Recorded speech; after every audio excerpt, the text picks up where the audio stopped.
कितने लोगों को ये हक मिलता है कि वो शेरों के नाम रखें और उनकी आधी जिंदगी में उन्हें फॉलो करें। और आज भी हम यही कर रहे हैं।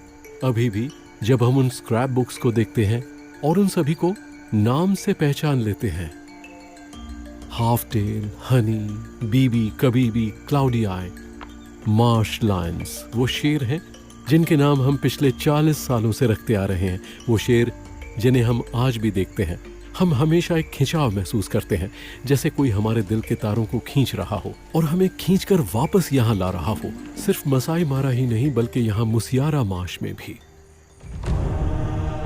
शेर चीतों के साथ जिंदगी जीने की बात ही कुछ और है। हम हैं जोनाथन और एंजेला स्कॉट और हम मसाई मारा के शेर, तेंदुए और चीतों को 40 साल से देखते आ रहे हैं। वो हमारे लिए सिर्फ जानवर नहीं है बल्कि हम उन सबको नाम से जानते हैं।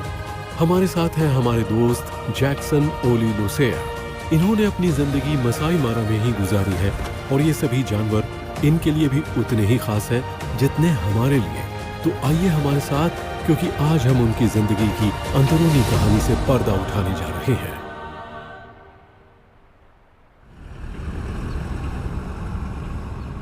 आज का दिन बहुत बढ़िया है, आप भी देखकर अंदाजा लगा सकते हैं। मिट्टी गीली होती है तो यही नजारा होता है। I love it. पानी में कलर्स देखिए, मगर नहीं जॉनी, रोड पर ध्यान दो। 1 मिनट के लिए भी ध्यान भटक जाए तो यही होता है। कल रात यहाँ बहुत बारिश हुई है। ओह,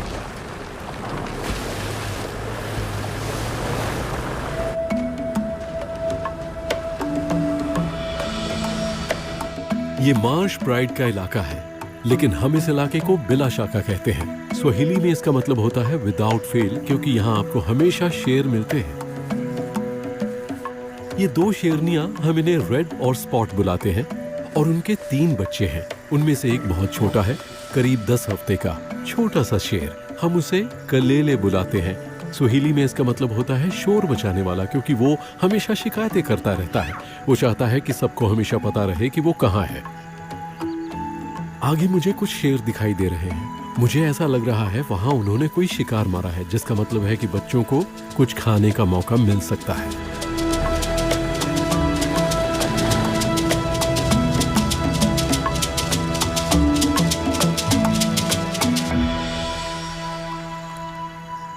अब ये एक अच्छी खबर है, ये हमारे वॉरियर्स में से एक है और ये इन बच्चों के बाप हैं। कलेले को जरा भी परवाह नहीं है, लेकिन रेड थोड़ी सावधान है, क्योंकि आपको याद ही होगा कि कई बार शेरनियों के साथ ऐसा होता है कि उनके बच्चों को बड़े शेरों ने मार डाला है। लेकिन जब आप बच्चों के रिएक्शंस देखें तो लगेगा कि इन बड़े बच्चों के साथ खेलते वक्त नन्हा कलेले एकदम मस्त है। वो बड़े शेरों के आसपास बड़े आराम से खेल रहा है, लेकिन माँ हमेशा थोड़ी चौकन्नी रहती है। ये देखिए, जरा संभल के। वो कह रहा है कि ये मेरा है और बच्चों को कुछ नहीं कर रहा है, क्योंकि बच्चे शायद उसी के हैं। लेकिन मादा को देखिए, वो अभी भी इंटरेस्टेड है, जबकि वो बचा कुचा थोड़ा सा मीठ है। लेकिन उन्हें संभल कर रहना पड़ेगा। ये शेर की जुबान में इसका मतलब है दूर हट जाओ, ये मेरा है।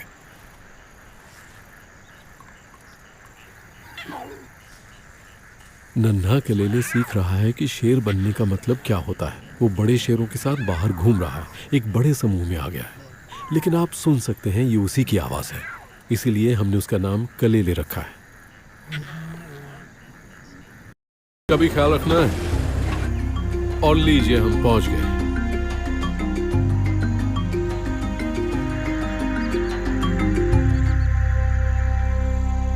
देखिए, मुसियारा मार्श अपने नाम की तरह ही हो गया। यहाँ कई जगहों पर एक झील सी बन गई है।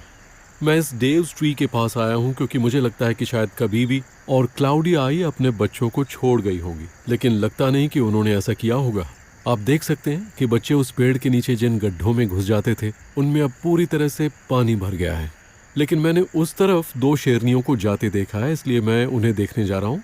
वहाँ टीले पर एक शेर बैठा है, शायद वो भी मादाओं की तलाश में है। अब बड़ी चीज़ ये है कि कहीं मेरी गाड़ी इस कीचड़ में न फंस जाए। इसकी कोई गारंटी नहीं है कि ऐसा नहीं होगा।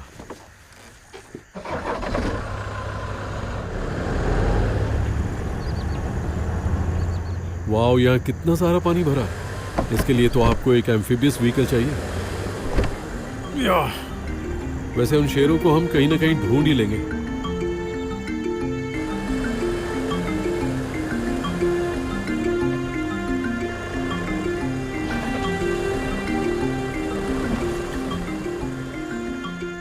ये तो किताब का एक नया पन्ना खुल गया।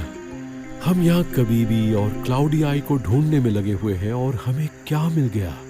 हमें एक शेरनी मिली है, दो इतने छोटे छोटे बच्चों के साथ जो आपकी हथेली पर बैठ सकते हैं। इस उम्र के बच्चों को देखकर मुझे बहुत अच्छा लगता है। वो ऐसे लगते हैं जैसे चितकबरे टेडी बियर्स हो।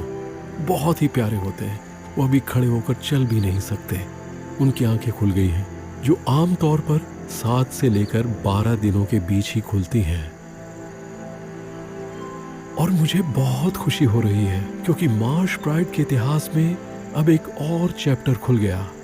और जब हम कहते हैं कि हम इन शेरों से किस तरह से जुड़े हैं, तो वो इसलिए क्योंकि इनमें से हर शेर को हमने इसी उम्र से देखा है, एक छोटे से ऊन के गोले की तरह, जो बड़े होकर शानदार बब्बर शेर या शेरनियां बन जाते हैं।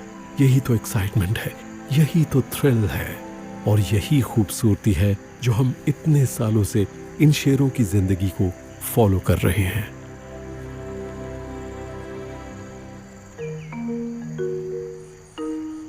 हम आधा मसाई मारा पार करके अपने 5 नर चीतों को देखने आए हैं। मुझे तो अभी भी यकीन नहीं होता कि 5 नर चीते एक साथ रहते हैं। ये शायद ही कभी सुनने को मिलता हो। जब हमने पिछली बार इस ग्रुप को देखा था तो उस वक्त बाहर से जानवर आए हुए थे और ये विल्डरबीस्ट का शिकार कर रहे थे, लेकिन वो इस वक्त साउथ में निकल गए हैं। तो अब इनका अगला टारगेट क्या होगा? ओह माय गुडनेस, ये कितने हट्टे कट्टे हैं। मादाओं के मुकाबले जो दुबली पतली होती हैं, ये बड़े और मस्कुलर हैं। मैंने इन चीतों को अलग अलग पहचानने की कोशिश की क्योंकि 5 चितकबरे चीते अनाड़ी आंखों को तो बिल्कुल एक जैसे लग सकते हैं, लेकिन असलियत यह है कि ऐसा बिल्कुल नहीं है। देखिए, ये वाला जो उस चीते के बगल में सीधा बैठा है, ये इनमें से सबसे बड़ा चीता है। बहुत चौड़ा सिर, बड़ा सीना, वजन शायद 50 या फिर 60 किलो तक भी हो सकता है। काफी बड़ा चीता है। इनमें बहुत एकता है और जब ये शिकार करते हैं तो बस टूट ही पड़ते हैं।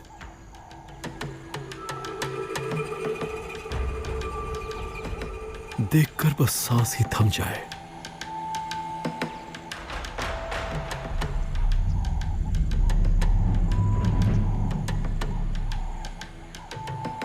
अब ये जो इस पेड़ के पास आए हैं तो वो इस पर चढ़कर बैठने नहीं आए। वो इसे एक सेंट पोस्ट की तरह इस्तेमाल करते हैं। वो यहाँ निशान लगा रहे हैं। वो इस पर अपनी यूरिन छोड़ देंगे, जो यहाँ आने वाले चीतों के लिए एक मैसेज होगा कि हम यहाँ हैं, हम 5 चीते, और ये हमारी जगह है।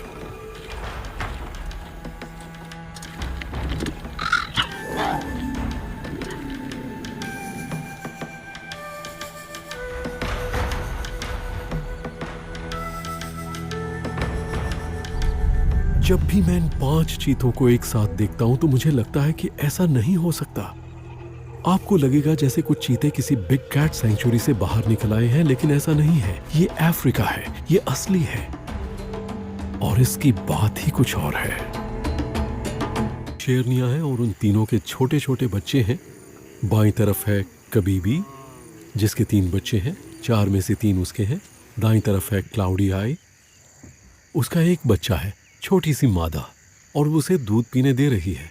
उसे तो अपने लिए एक मिल्क बार मिल गया है।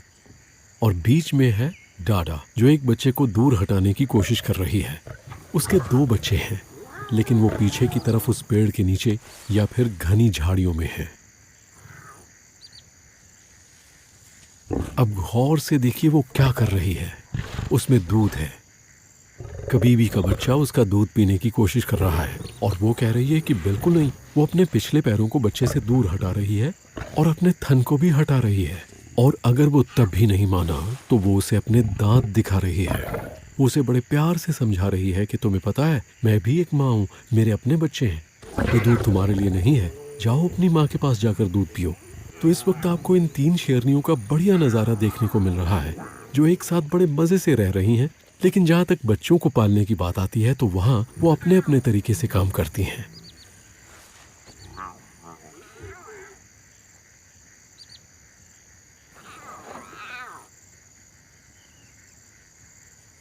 अरे ये क्या, ये तो काली है, उसे घाव लगा है, जैसे किसी ने उसके चेहरे पर रेजर मार दिया हो।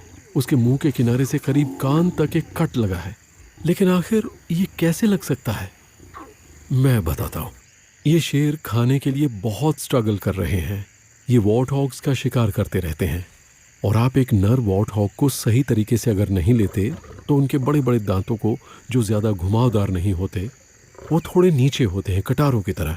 उनके नीचे वाले नुकीले दांत एकदम चाकू की तरह होते हैं, और उन हॉग्स ने अगर अपना सिर इधर से उधर घुमा दिया तो वो आपको फाड़ डालते हैं। जो भी हुआ हो, लेकिन ये दर्दनाक लगता है।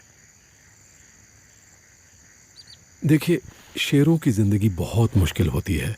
उन्हें शिकार से या दूसरे जानवर से लड़ाई में लगी हुई चोटों को झेलना पड़ता है। तो उनकी दुनिया में ये एक बड़ी चीज़ है या नहीं, मुझे पक्का नहीं पता, लेकिन आप देख सकते हैं उसे तकलीफ हो रही है। वो चोट को अपने पंजे से सहला रही है, उसे चाटने की कोशिश कर रही है, उसे दर्द हो रहा होगा, ये तो सच है। अब हम इसमें क्या कर सकते हैं? हम हमेशा कहते हैं कि आपको इसमें दखल नहीं देना चाहिए, आपको इसे नेचर के ऊपर छोड़ देना चाहिए। अगर आपको ये सब देखने से पहले ऐसा नहीं लगता था कि शेरों की जिंदगी मुश्किल होती है, तो मुझे यकीन है कि अब आप समझ गए होंगे। अक्सर हम इन शेरों को लेकर खतरे की, इनके नुकसान की और इनकी तकलीफों की बात करते हैं, और ये सच है। इन शेरों की जिंदगी में बड़े खतरे होते हैं। जिस तरह के छोटे छोटे बच्चे हम अभी देख रहे हैं, जिन्हें हम अपना सारा वक्त देख रहे हैं, उनमें से आधे तो जिंदा ही नहीं बचते। ये बड़ा कमाल का सफर है जिस पर ये जानवर हमें ले जाते हैं। इसमें कुछ भी हो सकता है। ये बड़े शानदार जानवर हैं, और जब इन्हें चोट लगती है तो हमें बहुत दुख होता है।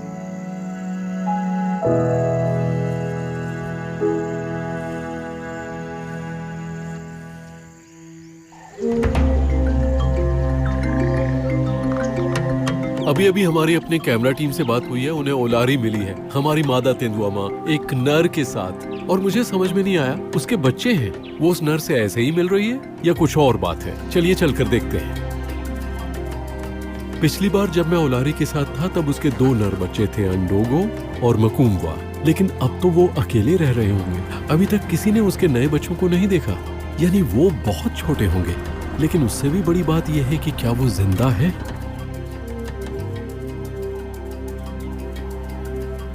इतना बड़ा नर तेंदुआ मैंने आज तक नहीं देखा।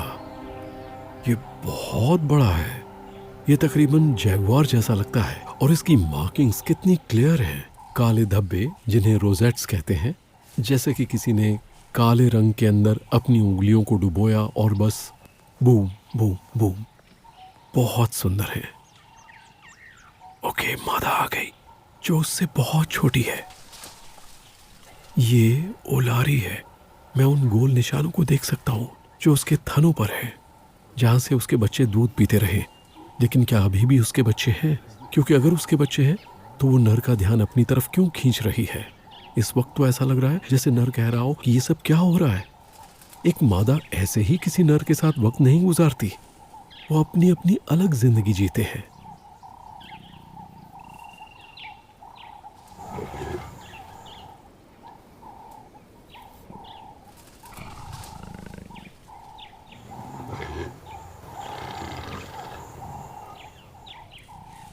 और जिस तरह वो नर के लिए पेड़ के ऊपर ऊपर नीचे हो रही है, उसे छेड़ रही है, उकसा रही है, आवाजें निकाल रही है, उसके चेहरे के सामने जा रही है, आप देख सकते हैं कि नर उससे बिल्कुल राजी नहीं है।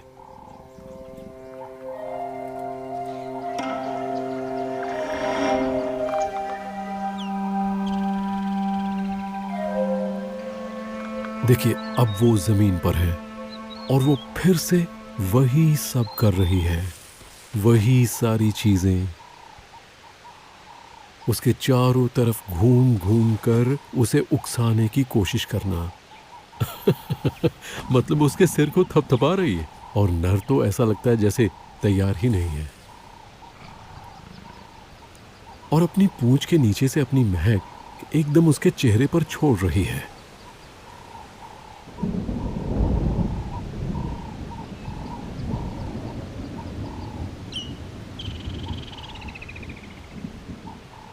मौसम कुछ बदल गया, थोड़ी नोक झोंक चल रही है। तेंदुए मीटिंग कर रहे हैं और इसका एक ही मतलब हो सकता है, ओलारी अपने बच्चे खो चुकी है। हमने उन्हें कभी देखा नहीं है, लेकिन हम उसके चाल चलन से समझ गए हैं। तेंदुओं में जब किसी मादा के बच्चे होते हैं तो वो कम से कम 1 साल तक नर से संबंध नहीं बनाती है। वो दोबारा बच्चे पैदा करने से पहले अपने बच्चों को बड़ा होने का वक्त देती है।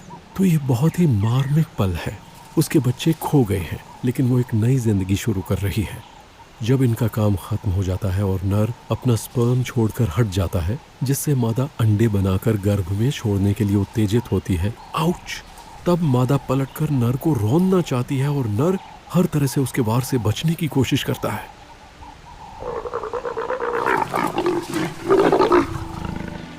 ये एक तरह का वायलेंट बैले है। मुझे लगता है मैंने 3 बार तेंदुओं को मेटिंग करते देखा है, लेकिन ये तो एकदम खुले में है, नदी के किनारे। अब मुझे पहले से भी ज्यादा चीजें पता लग गई हैं। अब ये पक्का नहीं है कि ओलारी इस मेटिंग से प्रेग्नेंट होगी या नहीं, लेकिन अगर ये 90 दिनों में या उसके आसपास हो जाता है तो ओलारी के बच्चों की एक नई पीढ़ी आ जाएगी। और यकीन कीजिए, हम वापस यहाँ आएंगे और उनकी आगे की जिंदगी रिकॉर्ड करेंगे, क्योंकि हम यही करते हैं और ये हमें बहुत अच्छा लगता है।